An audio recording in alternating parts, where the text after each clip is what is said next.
네, 시청자 여러분 안녕하십니까? 수요일 아침 뉴스타트 2부 시작합니다. 채용비리 논란에 휩싸인 중앙선거관리위원회가 어제 대국민 사과를 하고 국회 견제 논의에 참여하겠다고 밝혔습니다. 이제서야 수습에 나선 셈인데요. 하지만 당사자 10명은 여전히 정상 근무 중이라고 합니다. 여야의 대응에는 뚜렷한 온도 차이가 느껴집니다. 잠시 뒤에 살펴보겠습니다. 역사상 가장 어리석은 무역 전쟁이다. 트럼프 행정부의 관세 정책에 대한 미국 언론의 냉정한 평가입니다. 캐나다와 멕시코, 중국 모두 보복 조치에 나섰는데요. 당장 국내 기업들도 불똥이 튀진 않을까 전전긍긍하고 있습니다. 이따 3부에서 국내 경제에 미칠 파장을 전문가와 함께 짚어보겠습니다. 그럼 먼저 이 시각 주요 뉴스부터 살펴보겠습니다.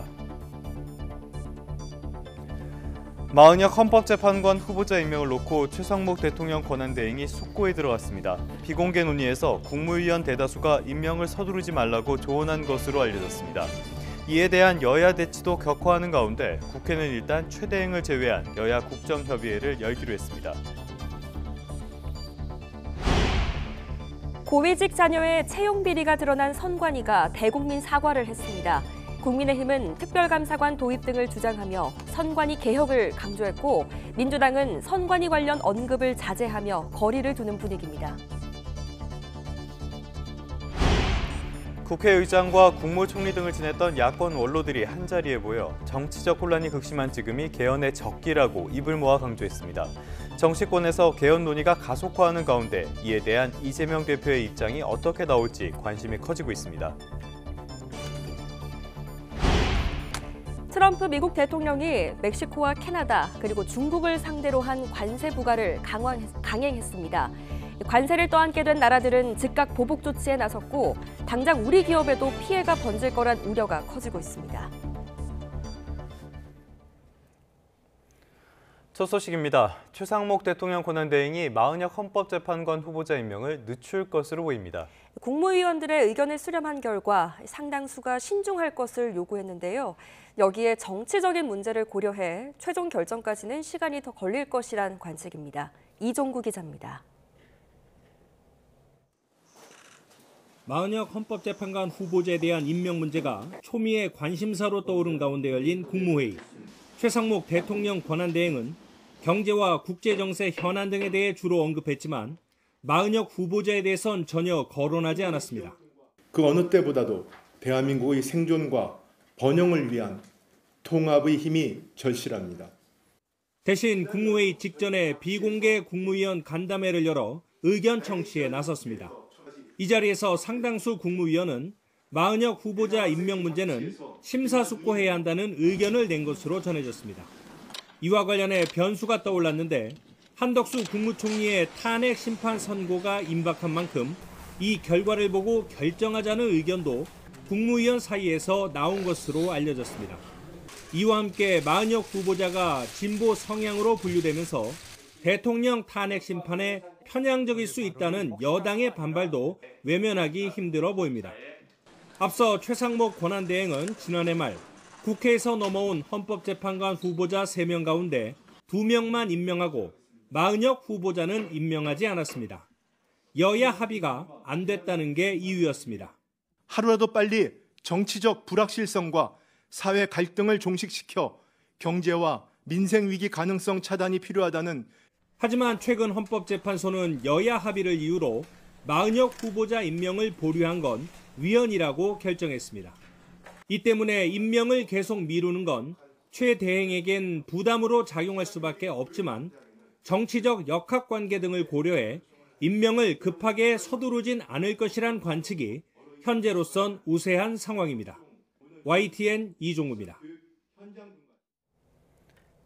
방금 전해드린 마은혁 헌법재판관 후보자 임명 여부를 놓고 정치권의 파열음은 계속되고 있습니다.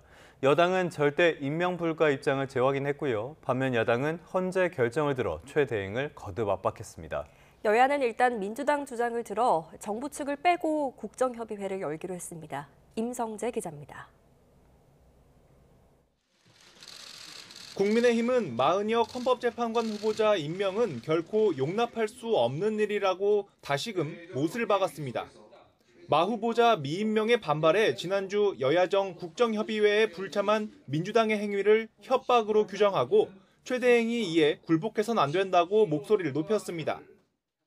결국 헌법재판관 임명 여부는 민주당의 협박으로 진행될 사안이 아니라 대통령 권한대행이 숙고 끝에 신중히 결정할 사안인 것입니다.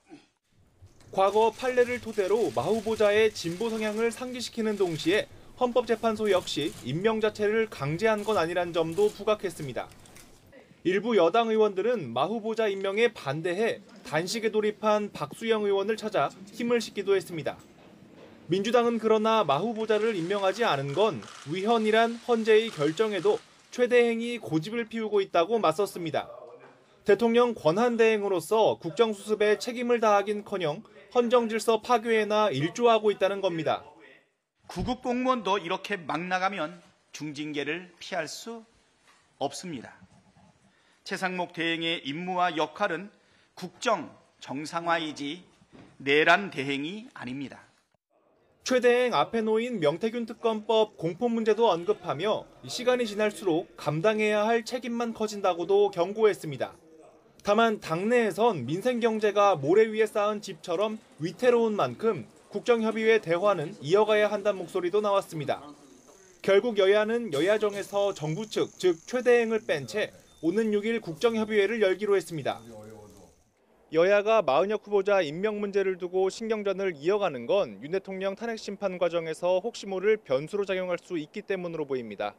이번 달 윤 대통령 탄핵 결론과 이재명 대표 선거법 위반 2심 결과 등과 맞물린 여야의 주도권 다툼은 한층 더 거세질 전망입니다. YTN 임성재입니다. 채용 비리 논란이 불거진 중앙선거관리위원회가 국회의 통제 방안의 논의에 적극 참여하겠다면서 대국민 사과를 했습니다. 하지만 국민의힘은 특별 감사관 도입을 예고하며 선관위를 향한 공세 수위를 한껏 끌어올렸는데요. 야당은 자칫 부정선거 의혹에 힘을 싣진 않을지 고심이 깊어지는 분위기입니다. 손여정 기자입니다. 감사원 직무감찰 결과 고위 간부 자녀의 경력 채용과 기강회의 등 여러 비위가 적발된 중앙선관위가 다시 한번 고개를 숙였습니다. 특혜 채용 의혹이 불거진 직원 10여 명에 대해서도 징계를 비롯한 엄중 조치를 예고했습니다. 선관위는 그동안 자체적으로 인사, 채용 개혁안을 마련해 왔다면서도 국정조사나 국정감사에 더해 국회 차원의 통제 방안 논의가 진행된다면 참여하겠다는 뜻을 밝혔습니다. 하지만 선관위 공세에 집중해왔던 여당은 비판 수위를 한층 높였습니다. 부패 선관위를 견제할 시스템이 필요하다며 특별감사관 도입과 선관위 사무총장 국회 인사청문회 추진 등 5가지 개혁 방안도 제시했습니다.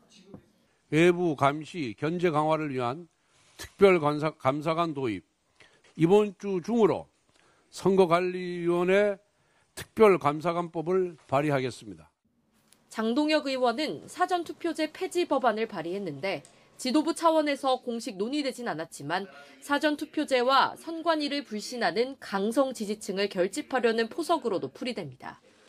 하지만 민주당은 선관위 관련 언급을 자제하며 거리를 두는 분위기입니다.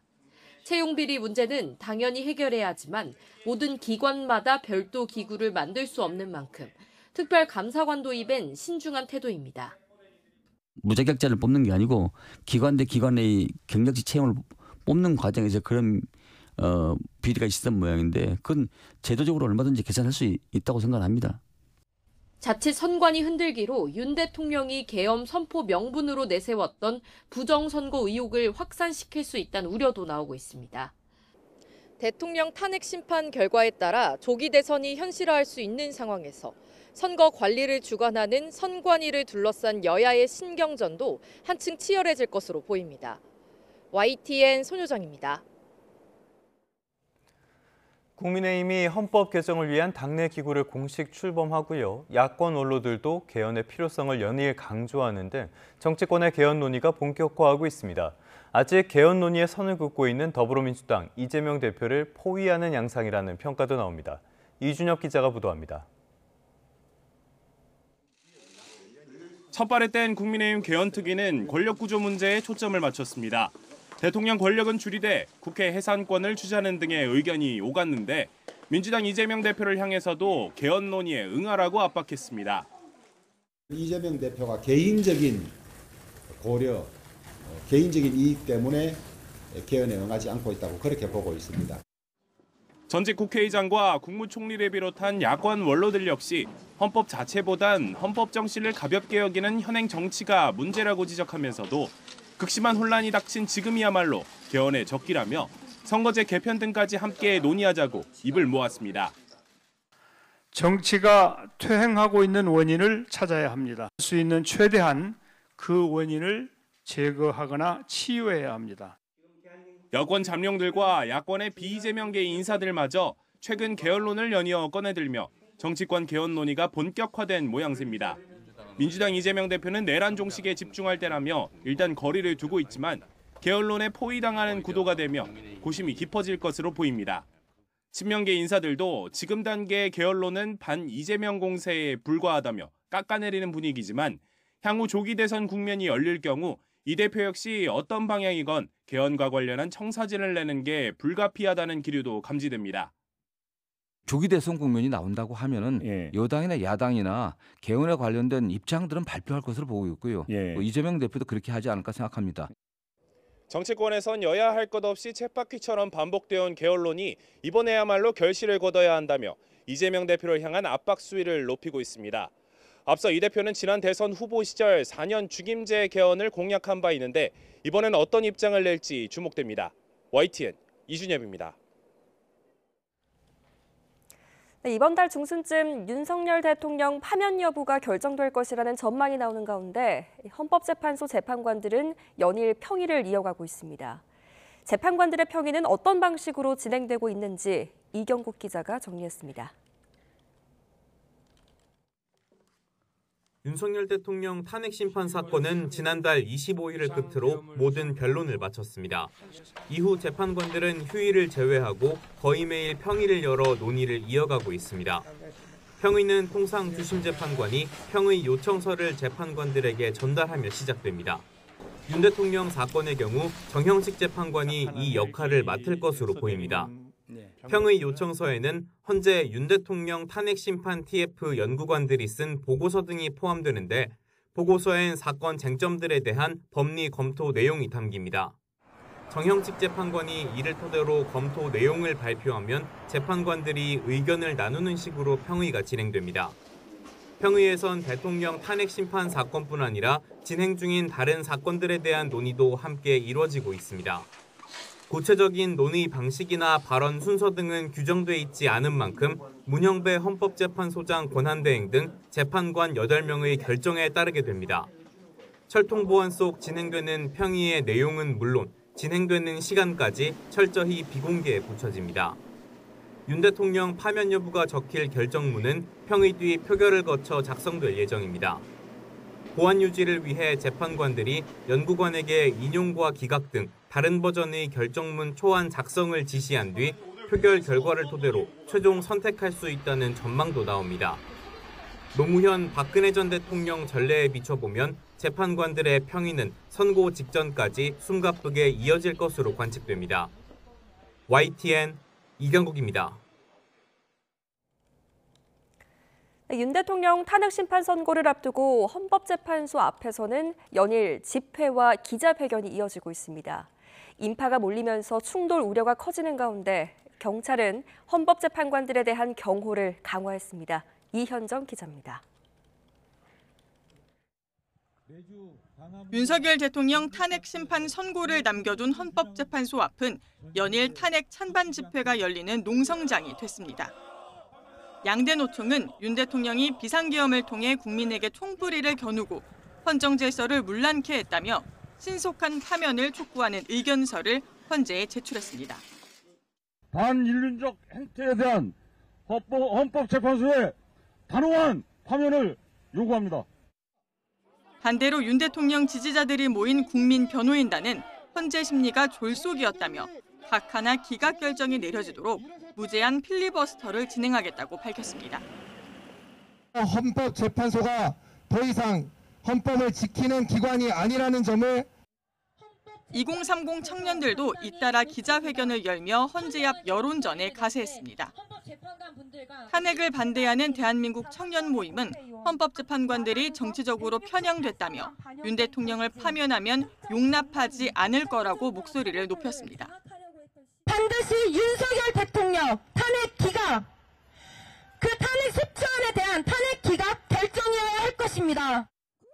그러자 대학생 진보연합은 윤 대통령이 부정선거 음모론을 내세워 내란을 정당화하고 극우 세력을 부추겨 폭력 사태를 유도한다며 용서해서는 안 된다고 맞섰습니다.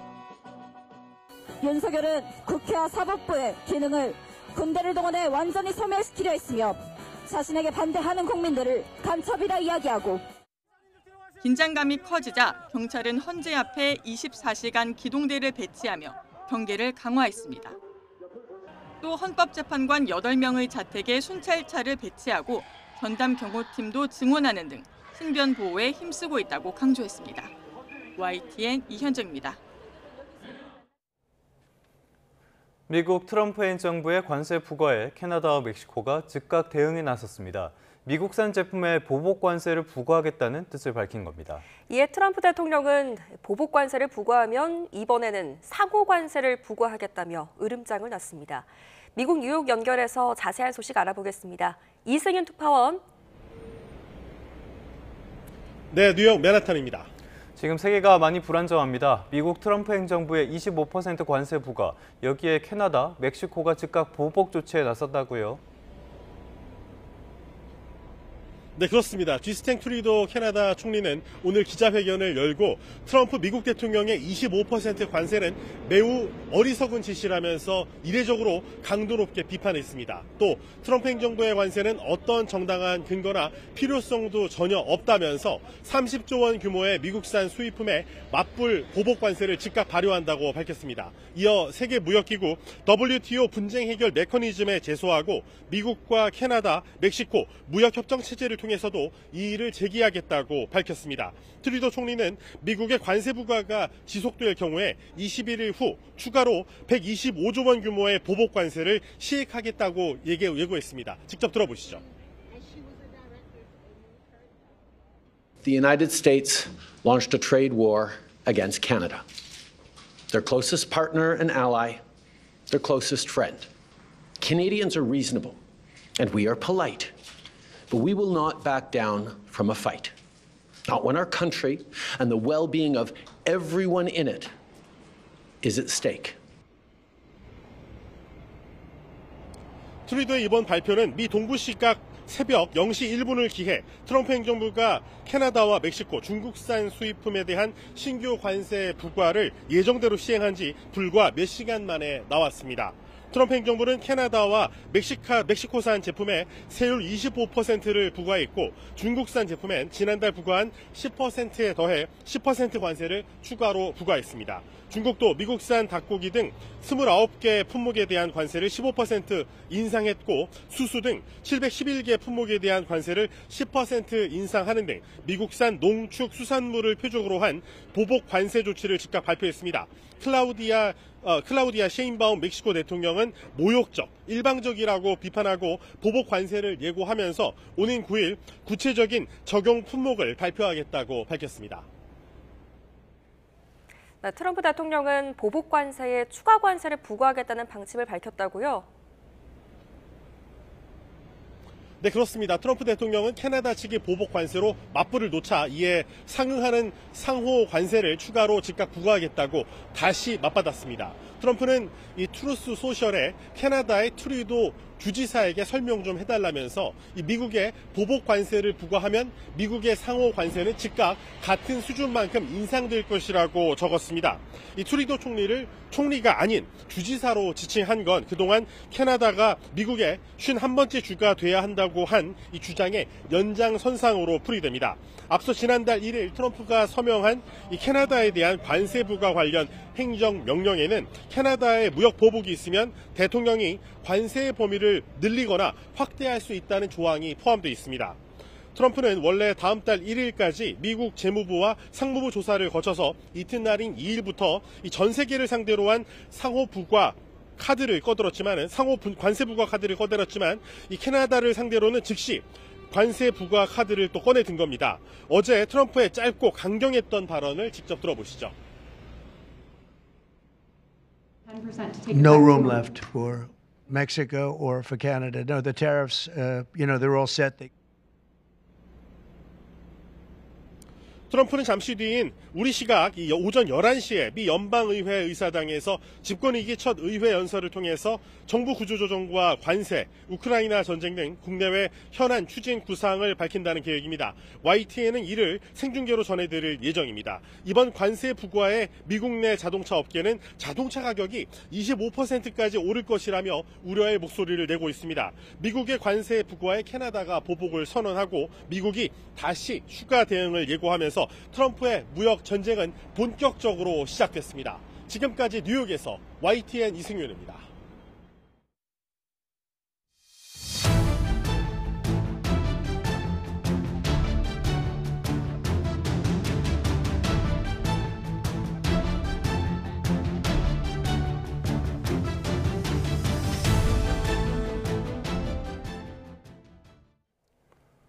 네, 주요 뉴스부터 다시 살펴보겠습니다.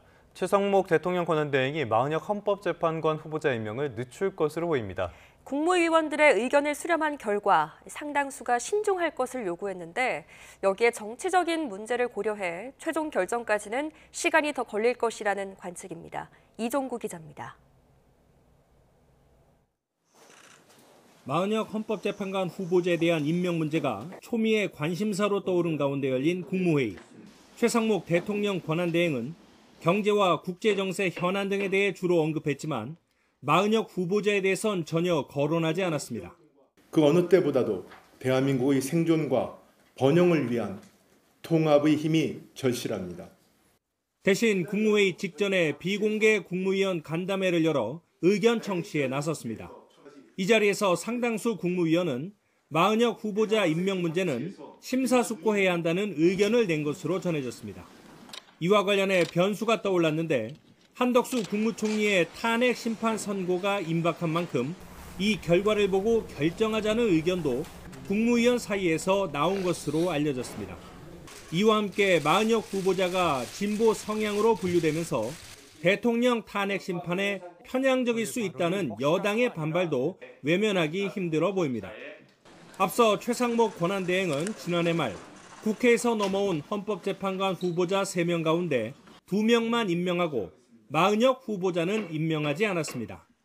여야 합의가 안 됐다는 게 이유였습니다. 하루라도 빨리 정치적 불확실성과 사회 갈등을 종식시켜 경제와 민생 위기 가능성 차단이 필요하다는. 하지만 최근 헌법재판소는 여야 합의를 이유로 마은혁 후보자 임명을 보류한 건 위헌이라고 결정했습니다.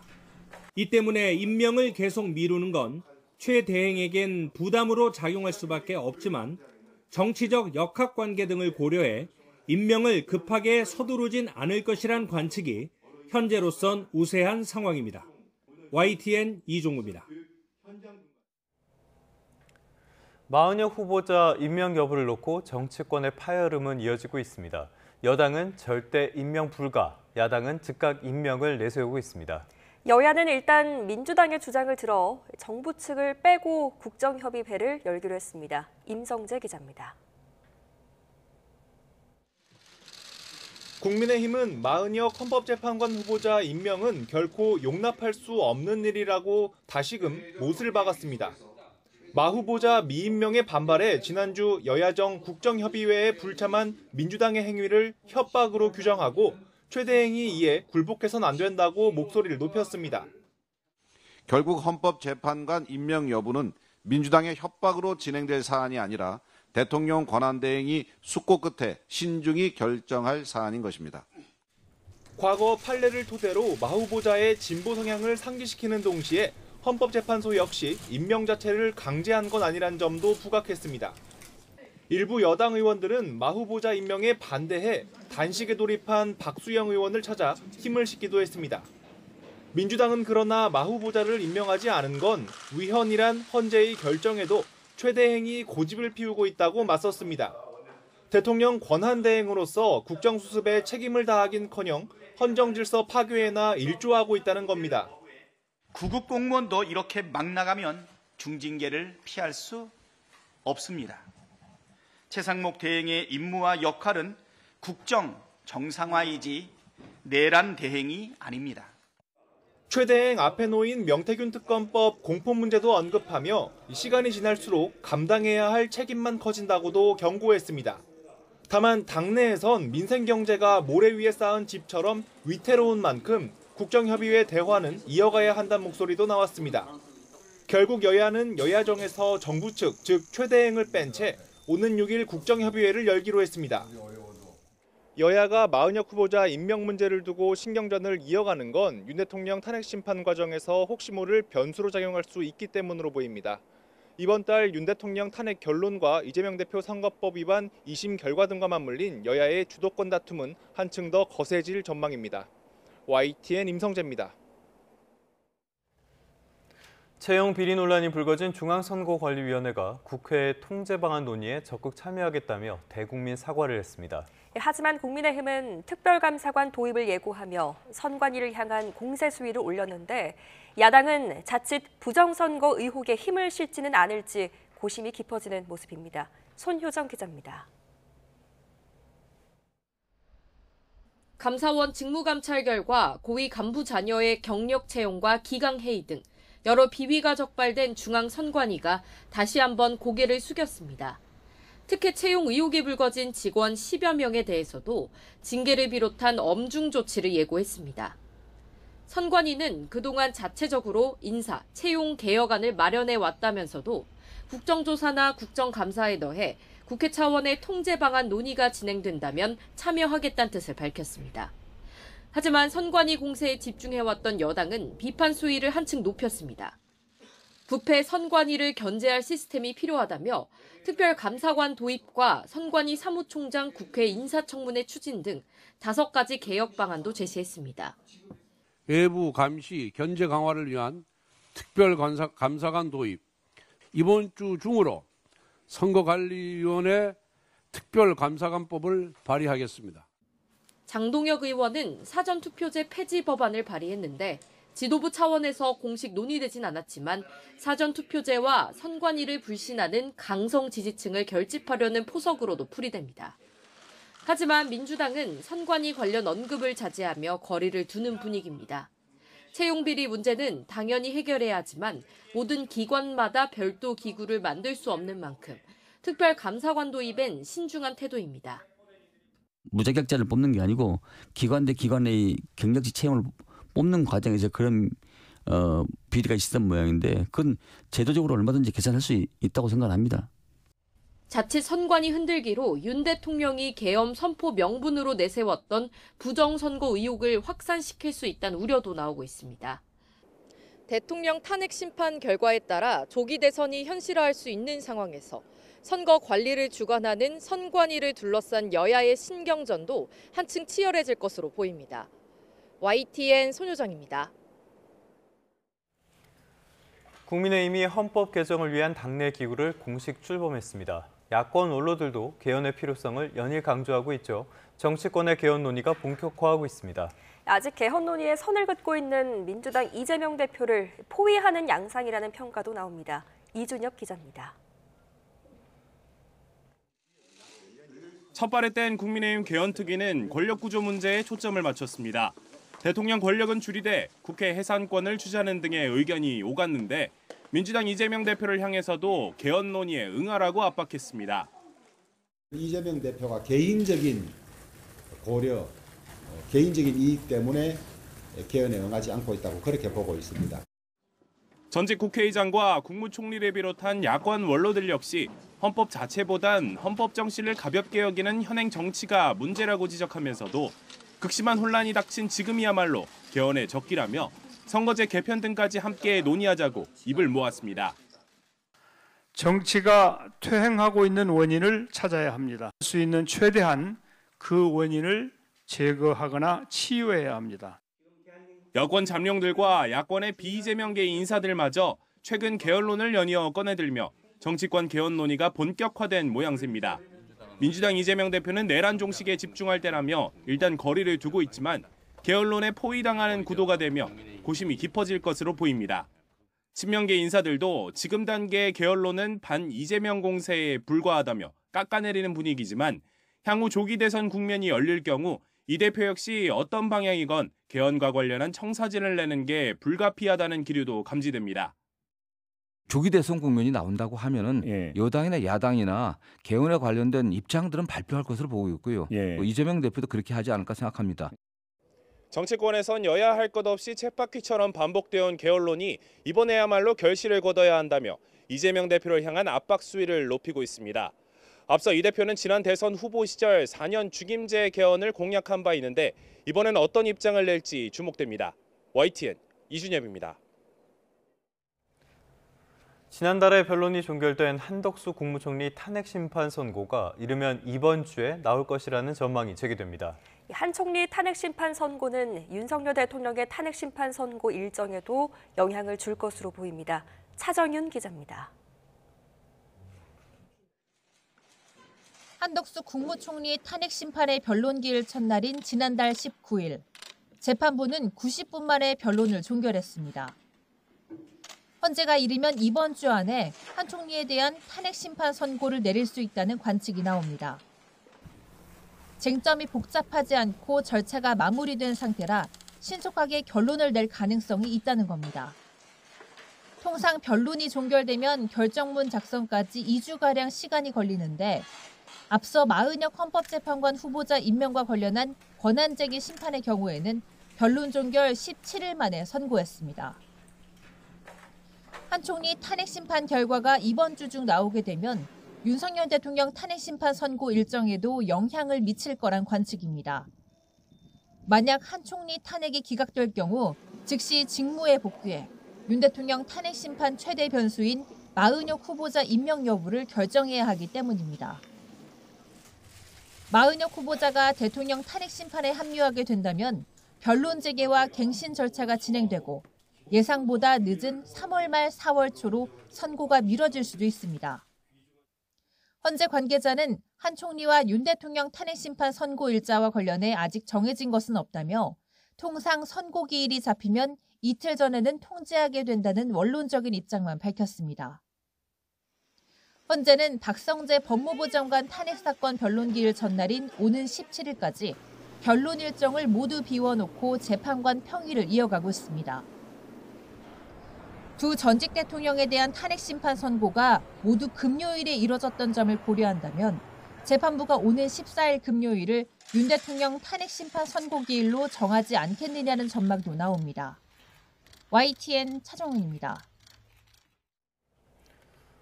최근 국가인권위원회에서 대통령 방어권 보장안건을 통과시켜서 논란이 크게 일었었죠. 이번에는 헌재를 비난하는 내용이 담긴 서한을 국제인권기구에 보낸 사실이 드러났습니다. 일부에서는 인권위의 중립성 훼손으로 등급이 강등될 가능성도 거론되는데요. 인권위원장은 진실을 얘기했을 뿐이라며 문제가 없다는 입장을 밝혔습니다. 양동훈 기자입니다. 지난달 윤 대통령 방어권 보장 안건을 통과시키며 논란이 된 국가인권위원회가 세계 국가인권기구연합 간리에 헌법재판소를 비난하는 내용의 서한을 보낸 사실이 확인됐습니다. 시민단체 204곳이 인권위가 독립성을 상실한 채 대통령 옹호에만 골몰하고 정작 사회적 약자 보호에는 소홀하다며 간리에 특별심사를 요청한 뒤 간리 요구에 따라 안창호 위원장이 답변서를 보낸 겁니다. 답변서에는 국민의 50% 가까이가 헌법재판소를 믿지 못하며 헌법재판소가 불공정하고 불충분한 재판을 하고 있다는 내용이 담겼습니다. 적지 않은 국민들은 몇몇 헌법재판관이 과거 속했던 단체와 행적을 문제 삼고 있다고 지적하기도 했습니다. 지난달 수정 의결된 대통령 방어권 보장 안건과 결정문도 첨부했는데 결정문에 적혀있던 반대 의견은 제출하지 않고 위원들에게 통지도 하지 않았습니다. 인권위원회가 한 결정의 절반은 완전히 드러낸 거나 다름없는 것이죠. 사실을 왜곡한 것입니다. 도덕적으로도 비난받아 마땅하다고 하겠습니다. 간리에서는 오는 14일부터 승인 소위를 열고 특별심사 여부를 결정할 예정인데 권력기관으로부터의 독립성을 중시해온 간리 특성상 출범 이후 꾸준히 A등급을 지켜온 국가인권위원회 등급이 강등될 가능성도 제기됩니다. 안 위원장은 서한의 내용이 대통령 주장을 대변하는 것 아니냐는 기자 질의에 대통령이 사과가 빨갛다고 한다고 빨간 사과를 파랗다고 말해야 하느냐며 반문했습니다. 또 인권위 등급이 강등될 경우 사과 의향이 있느냐는 기자 질문에는 국민 인권을 위해 진실을 얘기한 것이라며 거부 의사를 밝혔습니다. YTN 양동훈입니다. 최근 폭설이 집중됐던 지역입니다. 강원도에 있는 한 고속도로 요금소에서 천장 마감재가 눈무게를 이기지 못하고 떨어져 차선을 틀어막았습니다. 경기 수원에서는 시내버스와 1톤 화물차 충돌로 5명이 다친 일도 있었습니다. 밤사이 사고 소식 임혜진 기자입니다. 폭설이 쏟아진 강원도의 한 요금소. 하이패스 차로가 폐쇄됐고 근처엔 차량이 밀려 있습니다. 어제 저녁 6시 40분쯤 중앙고속도로 춘천요금소 천장에 샌드위치 패널이 갑자기 떨어져 차선 2개를 막았습니다. 천장이 눈 무게를 견디지 못했다고 추정한 도로공사는 안전진단과 보수공사를 진행한 뒤 2-3일 안에 도로를 재개통할 예정입니다. 버스 유리창이 산산이 깨졌고 백미러는 너덜너덜합니다. 좌회전을 시도하던 1톤 화물차가 직진하던 시내버스를 들이받은 건데 이 사고로 화물차에 있던 50대 남성 2명이 크게 다쳤고 버스 탑승자 3명도 병원으로 옮겨졌습니다. 부산의 한 건물에선 지하 1층 풍물놀이 연습장에서 불이 나 1시간 10여 분 만에 꺼졌습니다. 불 자체는 크지 않았지만 건물 안에 가득 찬 연기를 빼내느라 진화 작업이 길어졌습니다. 경기 오산시 누읍동의 한 창고에서도 불이 나 컨테이너 2개 동과 임시 천막을 태우고 40분 만에 꺼졌는데 다친 사람은 없었습니다. YTN 임혜진입니다. 오늘은 만물이 겨울잠에서 깨어난다는 절기 경칩입니다. 날은 이제 점차 온화해지겠지만 오늘 아침까지는 꽃샘추위가 이어지겠는데요. 내륙 곳곳에는 내린 눈비가 얼어서 빙판을 이루는 곳이 많겠습니다. 출근길 교통 안전에 주의가 필요하겠습니다. 또 영동 지역은 오전까지 강한 눈이 집중되겠는데요. 폭설에도 주의하셔야겠습니다. 현재 레이더 영상을 보면 동해안 지역과 일부 남부 지역에 눈비구름이 지나고 있고요. 영동 지역에는 대설주의보가 내려져 있습니다. 오늘 밤까지 강원 산간에 최고 15cm, 강원 동해안과 경북 북동 산간, 제주 산간에는 최고 5에서 8cm의 눈이 더 오겠습니다. 충남과 호남, 경남 지역은 비가 올 텐데요. 양은 5mm 안팎으로 많지 않겠습니다. 서울 등 수도권 지역은 오늘 흐린 날씨가 이어지겠습니다. 현재 기온은 서울이 2.4도고요. 대구가 2.7도로 어제 같은 시각보다 조금 높게 출발하고 있습니다. 낮 기온은 서울이 9도가 되겠고 대구는 10도까지 올라서 일교차가 크겠습니다. 날씨였습니다.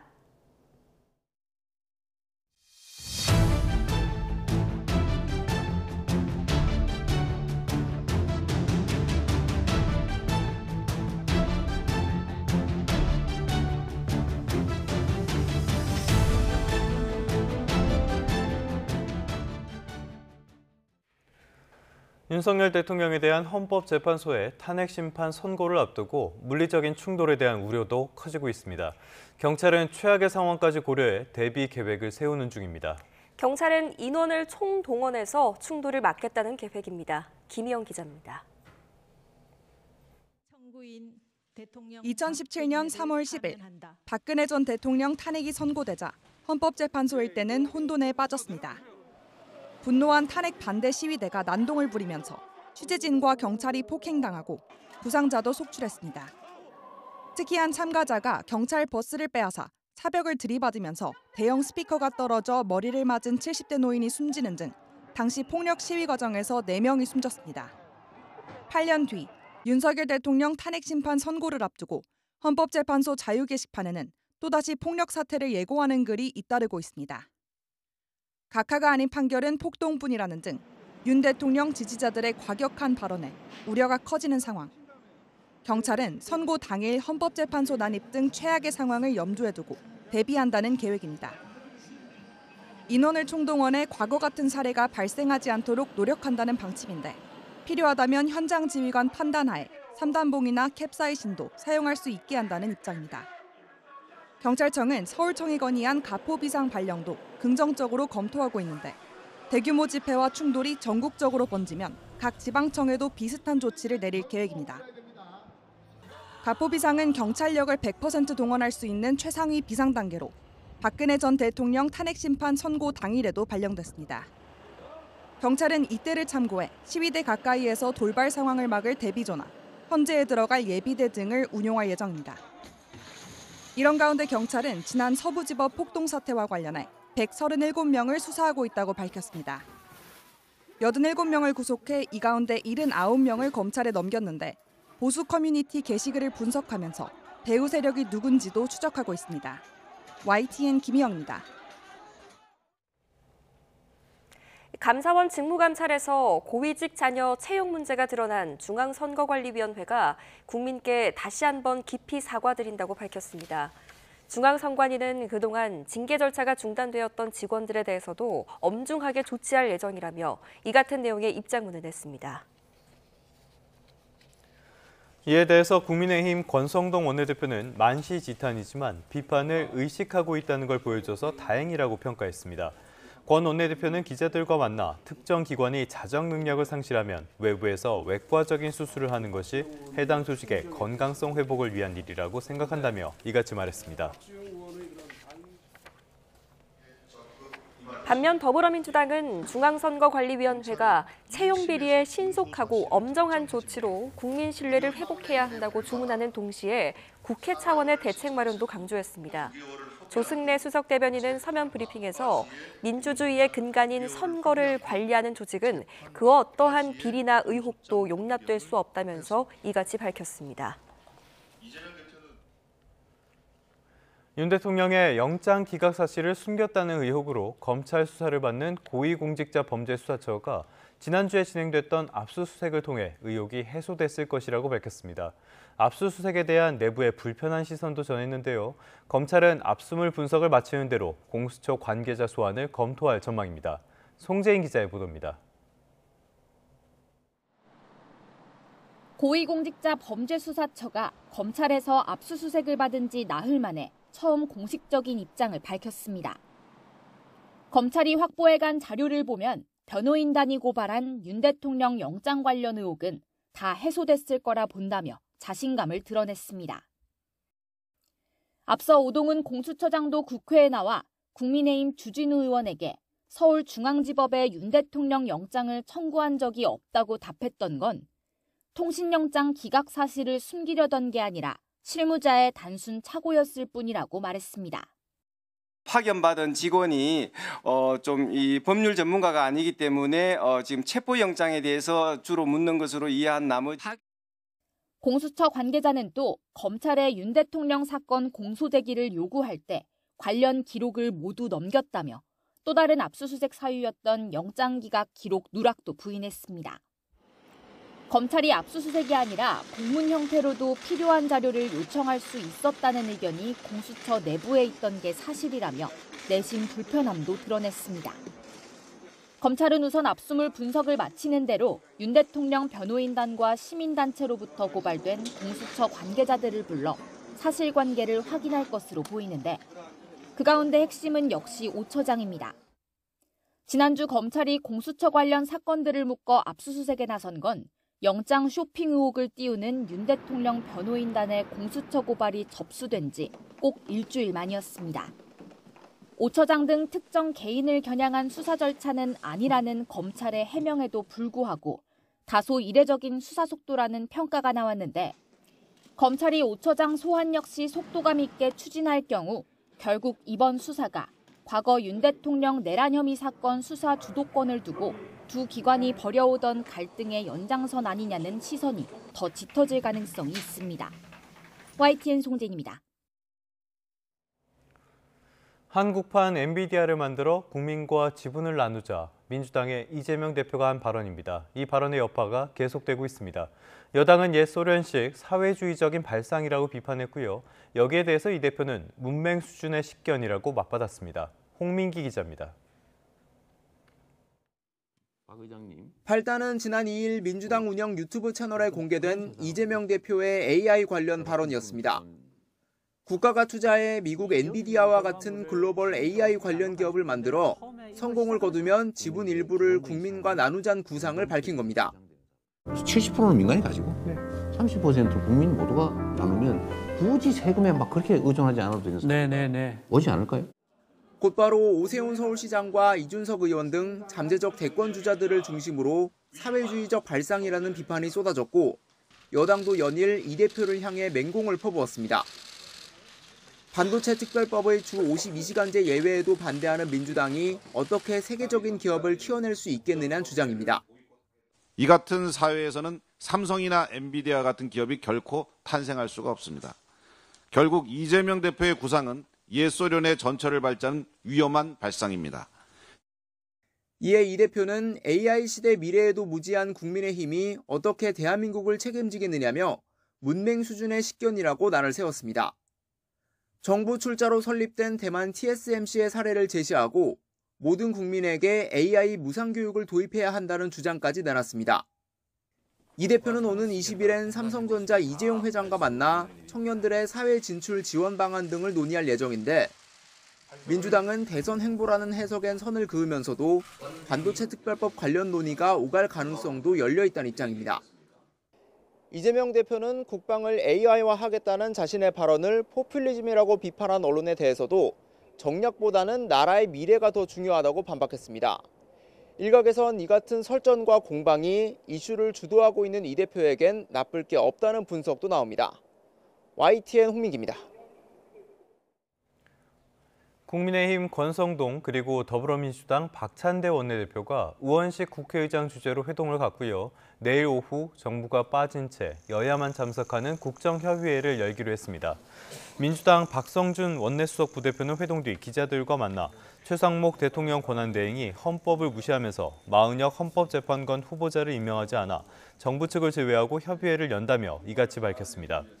국민의힘 박형수 원내수석 부대표는 우 의장이 민생을 팽개칠 순 없지 않느냐고 말했고 국민의힘도 여야가 협의해보자고 해서 양당 원내대표와 정책위 의장이 만나기로 했다고 설명했습니다.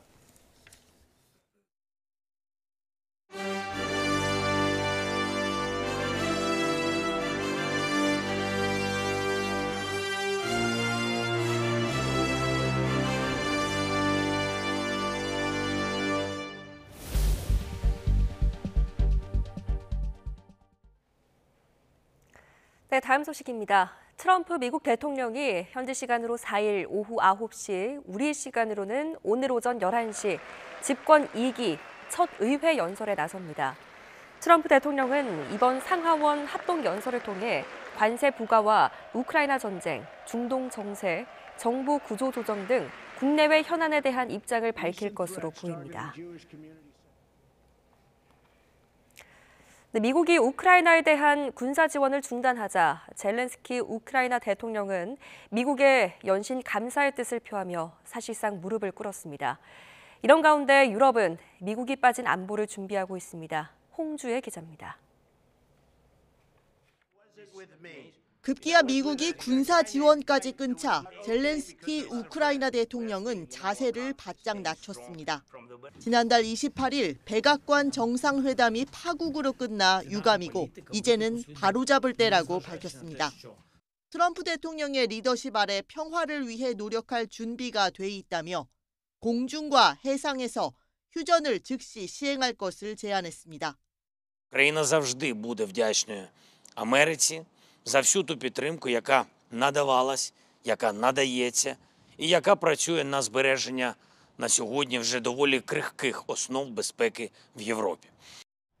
젤렌스키 대통령을 사실상 무릎 꿇린 미국은 지난번에 무산된 광물 협정 체결에 대한 관심은 거두지 않고 있습니다. The president is just trying to ensure that the American people get a fair deal while simultaneously ensuring we have access to some minerals and resources that are very important for the economy of the future. 미국의 안보 우산이 약해질 거란 우려가 그 어느 때보다도 커진 가운데 유럽은 대비에 들어갔습니다. 유럽연합 EU 회원국의 방위비 증액을 촉진하기 위해 최소 8천억 유로, 우리 돈 1229조 원에 이르는 자금 동원 계획이 공개됐습니다. EU 재정 준칙을 완화해 회원국들이 국방비 지출을 GDP의 1.5%씩 늘릴 수 있도록 하는 게 골자입니다. Rearm Europe could mobilize close to 800 billion euros of defense expenditures for a safe and resilient Europe. EU 집행위는 6일 특별 정상회의에서 이번 계획을 놓고 원칙적 합의를 이루길 기대하고 있습니다. YTN 홍주혜입니다. 어제부터 미국으로 수입되는 멕시코산과 캐나다산 제품에는 관세 25%가 부과되기 시작했습니다. 남의 나라 이야기 같지만 삼성전자와 LG전자, 기아 등 멕시코와 캐나다에 진출한 한국 기업들이 직격탄을 맞게 됐습니다. 최하영 기자입니다. 캐나다와 멕시코에 진출한 우리나라 대기업은 25곳으로 추산됩니다. 삼성과 현대차그룹, 한화, LG, 포스코 등 이들이 세운 현지 법인만 200개가 넘습니다. 그동안 미국과 캐나다, 멕시코는 자유무역 협정 아래 무관세 지대로 통했습니다. 그래서 우리 기업들은 인건비가 싼 멕시코와 자원이 풍부한 캐나다를 미국 수출 기지로 삼아왔습니다.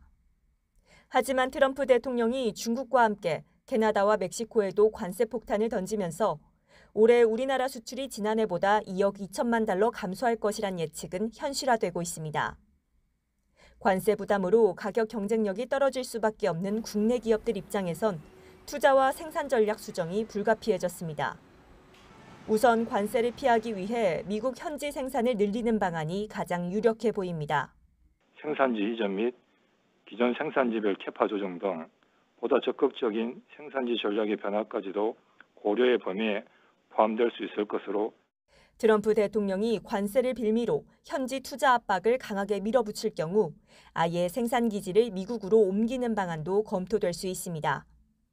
세계 1위 반도체 위탁 생산 업체인 타이완 TSMC가 미국에 1,000억 달러, 146조 원을 투자해 공장을 짓겠다고 발표하면서 삼성전자와 SK하이닉스도 고민이 깊어졌습니다. 공장을 지어서 판매를 하게 될 경우에 들어가는 비용, 그게 우리나라보다 분명히 클 테고요. 트럼프 대통령은 임기가 4년이라는 거죠. 트럼프 관세가 하나씩 현실화하는 가운데 한국 기업들의 생존 셈법은 여전히 복잡하기만 합니다. YTN 최하영입니다. 사건 사고 소식 한 줄로 살펴보겠습니다. 서울 서부지방검찰청이 휴대전화를 이용해 행인을 때린 혐의를 받는 래퍼 산이에 대해 지난달 25일 기소 유예 처분을 내린 것으로 확인됐습니다. 경찰이 액상 대마를 구하려다 적발된 국민의힘 이철규 의원 아들의 신원을 특정한 뒤 53일 만에 검거한 것으로 확인됐습니다. 지난달 경기 남양주시 평내동에 있는 아파트에서 부모가 외출한 사이에 홀로 있던 23개월 아이가 숨진 사건과 관련해 경찰이 30대 부모를 아동 학대 혐의로 입건했습니다. 인천 서부경찰서는 지난달 16일 새벽 음주운전으로 적발된 지 2달 만에 또다시 술을 마시고 차를 몬 혐의를 받는 인천시의회 A 의원을 검찰로 송치했습니다. 검사 재직 당시에 김학의 전 법무부 차관의 성접대 의혹 관련 허위 보고서를 작성한 혐의로 재판에 넘겨진 이규원 조국혁신당 전략위원장이 1심 판결에 항소했습니다. 이번에는 오늘의 경제 일정입니다. 한국은행이 오늘 지난해 우리나라 1인당 국민 총소득을 발표합니다. 우리나라 1인당 국민 총소득은 지난 2021년 3만 7천 달러까지 올랐다가 2022년 3만 5천 달러로 내려간 뒤 2023년 3만 6천 달러대로 다시 올라섰습니다. 인구 5천만 명 이상 나라 가운데 미국과 독일, 영국, 프랑스, 이탈리아에 이어 6위에 해당하면서 사상 처음으로 일본을 넘어섰는데요. 지난해에는 얼마나 규모를 키웠을지에 관심이 쏠립니다. 산업통상자원부가 오늘부터 올해 저소득층 에너지 효율 개선 사업 지원 대상을 모집합니다. 기초생활수급자나 차상위 계층 등 에너지 취약계층 가구와 사회복지시설의 에너지 효율을 높일 수 있도록 건물 단열 시공과 고효율 냉난방기기 물품을 지원하는 사업입니다. 국내 최대 배터리 전시회인 인터배터리 2025가 사흘 일정으로 서울 강남구 코엑스에서 개막합니다. LG에너지솔루션과 삼성 SDI, SK온 등 국내 배터리 업체들이 대거 참여해 차세대 배터리 기술을 공개합니다. 경기도 고양시 킨텍스에서는 국내 대표 공공조달 종합 박람회인 코리아 나라장터 엑스포 2025가 사흘 일정으로 개막합니다. 중소벤처기업의 공공판로를 지원하기 위한 박람회인데요. 올해 660여 개 기업이 참가해서 역대 최대 규모로 열립니다.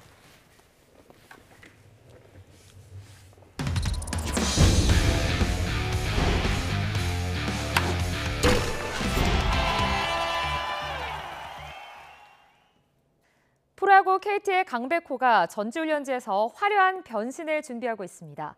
지난해 간간히 나섰던 포수로서 본격적인 훈련을 하는 동시에 타선에선 1번을 맡았습니다. 일본 오키나와에서 이경재 기자가 전해드립니다. 수비 훈련에서 강백호는 포수조입니다. 투수들의 공을 받고 땅볼 처리와 송구 연습도 게을리할 수 없습니다. 팀이나 개인에게 지난해가 포수로서의 실험이었다면 올해는 확실한 변신입니다. 연습 경기에서도 주전으로 포수 마스크를 썼습니다. 좀 많이 받아보면서 서로 좀 이해하면서 이 투수는 어떤지 저 투수는 어떤지 좀 많이 파악을 했던 것 같고요. 투수가 좀 편안하게 할 수 있는 그런 포수가 되고 싶습니다. KT의 주전 포수는 여전히 장성우. 이강철 감독은 강백호가 포수로 출장을 늘리면 투타에서 팀에 더 도움이 될 것으로 기대하고 있습니다. 장성우 선수가 좀 힘들면 그때 주전으로 나갈 수 있는 확률이 좀 강백호 선수가 제일 많으니까 활용도가 좀 있을 것 같아요, 올해는요. 타선에서도 강백호는 중심 타순이 아닌 1번으로 이동했습니다. 1번 강백호, 2번 로하스 등 제일 강한 타자에게 가장 많은 타격 기회를 주겠다는 전략입니다. 첫 FA를 앞둔 강백호도 동기부여가 충분합니다. 가장 많은 훈련량을 소화했던 캠프다 보니까요. 올 시즌 초부터 좀 좋은 결과를 보여드리도록 열심히 준비하고 있습니다. 2018년 데뷔 첫 때 29개 홈런. 이듬해부터 3년 연속 3할 3푼 이상. 부상으로 2년 동안 부진했지만 강백호는 지난해 전 경기에 나서 예전 기량을 되찾았습니다. 데뷔 후 가장 뜨거운 겨울을 보냈다는 강백호. 천재 타자 강백호의 어깨에 올해 KT의 성적도 달려 있습니다. 일본 오키나와에서 YTN 이경재입니다. 정부가 고속 장거리 자율주행 서비스 상용화를 촉진하기 위해 기존의 고속도로 4개 노선으로 운영하던 자율주행 자동차 시범 운행지구를 오늘부터 고속도로 전 구간으로 확대합니다. 이와 관련해 국토교통부는 자율주행 자동차 시범 운행지구 위원회가 고속도로 44개 노선 전 구간 5,224km로 시범 운행지구를 변경하는 내용의 운영 계획을 심의 의결했다고 밝혔습니다.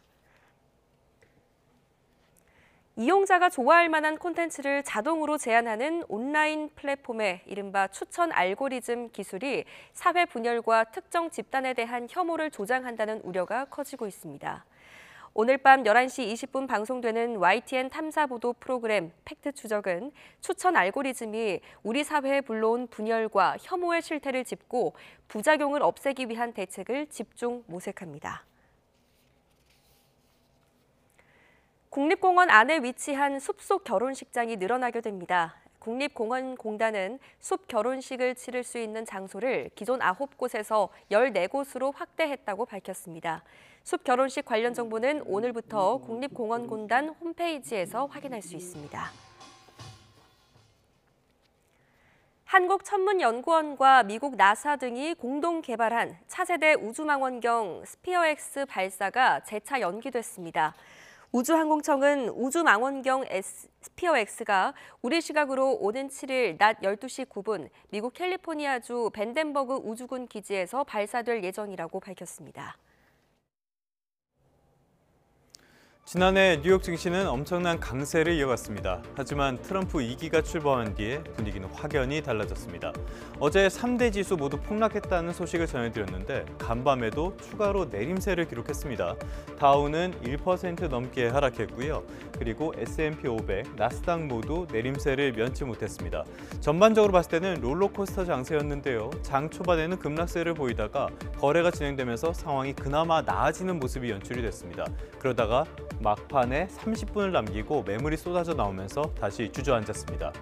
여전히 공포감이 시장을 지배하고 있다고 볼 수 있겠습니다. 무엇보다 트럼프발 관세가 가장 큰 문제죠. 앞서 문을 열면서 말씀을 드렸던 것처럼 트럼프의 관세 정책은 역사상 가장 어리석은 무역 전쟁이라는 평가를 받습니다. 무엇보다도 미국 경제에 치명적인 타격을 가할 가능성이 대단히 크기 때문인데요. 간밤에는 캐나다가 보복 관세에 나섰습니다. 트루도 총리가 기자회견을 열고요. 트럼프가 어리석은 짓을 한다면서 보복 관세를 즉각 발효하겠다. 30조 원 규모의 미국산 수입품에 관세를 발효한다고 밝혔습니다. 멕시코 역시 보복 관세의 부과를 예고한 상태죠. 그런데 트럼프의 반응도 바로 나왔습니다. 캐나다가 보복 관세를 매기면요, 같은 수준의 상호 관세를 도입할 것이라고 또 압박을 이어갔습니다.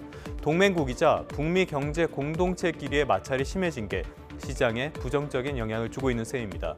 한편으로는 중국의 최대 정치 행사죠. 양회가 막을 올렸습니다. 중국 경제 최근에 상당히 많이 어렵습니다. 여기에 트럼프의 관세 공격도 이어지고 있죠. 어떤 대미 정책이 나올지, 또 경기 부양은 어떻게 할 것인지 이런 계획 발표에 관심이 쏠립니다. 이 결과에 전 세계 시장도 영향을 받을 테니까요. 주목해야 하겠습니다. 간밤에 눈에 띄는 종목도 살펴볼 텐데요. 일단은 베스트 바이를 준비했는데 그 전에 자동차 기업들 상황부터 가볍게 살펴보도록 하겠습니다.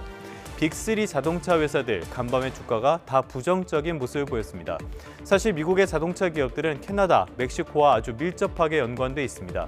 자동차 한 대를 만들려면 국경을 5차례 이상 넘어야 할 정도니까요. 트럼프 관세에 그만큼 예민할 수밖에 없는 상황이겠죠. 그래서 3대 자동차 기업들 모두 주가가 하락했고요. 상황이 별로 좋지 못했습니다. 실제로 미국 자동차 업체에서는 이 관세가 부과가 되면 자동차 가격이 25% 이상은 오를 것으로 보고 있습니다. 이런 것들이 결국에는 소매 판매에도 영향을 미치게 되는 거니까요. 그래서 베스트바이의 주가를 준비를 했습니다. 베스트바이, 미국의 가전업체죠. 소매 유통업체입니다. 지금 베스트바이의 주가 10% 넘게 하락한 모습이 확인이 됩니다. 그러니까 미국 내 관세로 그 소매품들의 가격이 많이 오르게 되면 이런 것들이 소비자의 부담으로 돌아가게 되고요. 결국에는 소비가 줄어들고 미국 경제에서 제일 중요한 내수 경제가 타격을 볼 수밖에 없다는 게 시장에 우려를 주고 있는 셈입니다. 지금 시장 상황 많이 안 좋다고밖에 말씀을 드릴 수가 없겠습니다.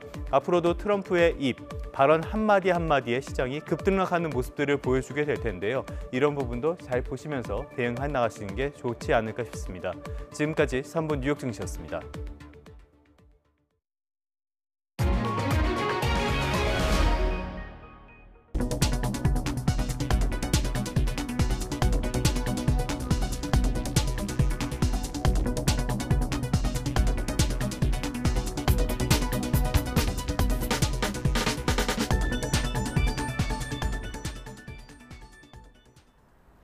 오늘은 만물이 겨울잠에서 깨어난다는 절기 경칩입니다. 앞으로 날은 점차 온화해지겠지만 일교차가 크게 나면서 아침 출근길 추위는 여전한데요. 특히 어제 내린 눈비가 곳곳에서 얼면서 살얼음을 이루는 곳이 많겠습니다. 출근길 미끄럼 사고를 조심하셔야겠습니다. 오늘 서울 등 수도권 지역은 하늘에 구름만 지나겠지만 그 밖의 지역으로는 눈비가 내리는 곳이 많겠습니다. 현재 레이더 영상을 보면 동해안 지역과 일부 남부 지역에 눈비 구름이 지나고 있습니다. 영동 지역에는 오늘 오전까지 강한 눈이 집중될 것으로 예상돼 대설주의보도 내려졌는데요. 오늘 밤까지 강원 산간에는 최고 15cm, 강원 동해안과 경북 북동 산간, 제주 산간에 최고 5에서 8cm의 눈이 더 오겠습니다. 충남과 호남, 경남 지역은 비로 올 텐데요. 양은 5mm 안팎으로 많진 않겠습니다. 현재 기온은 서울이 2.4도, 대구가 2.7도 등 어제 같은 시각보다 조금 높게 출발합니다. 낮 기온은 서울과 광주 9도, 부산은 10도까지 오르면서 일교차가 크겠습니다. 당분간 큰 일교차 속에 낮 기온이 오름세를 보이겠고요. 내륙 지역은 대체로 맑은 날씨가 이어질 전망입니다. 모레까지 동해안과 경남 남해안, 제주 해안에서는 높은 물결이 갯바위나 방파제를 넘는 곳이 있겠습니다. 해안가 안전사고 발생하지 않도록 조심하셔야겠습니다. 지금까지 YTN 이혜민입니다.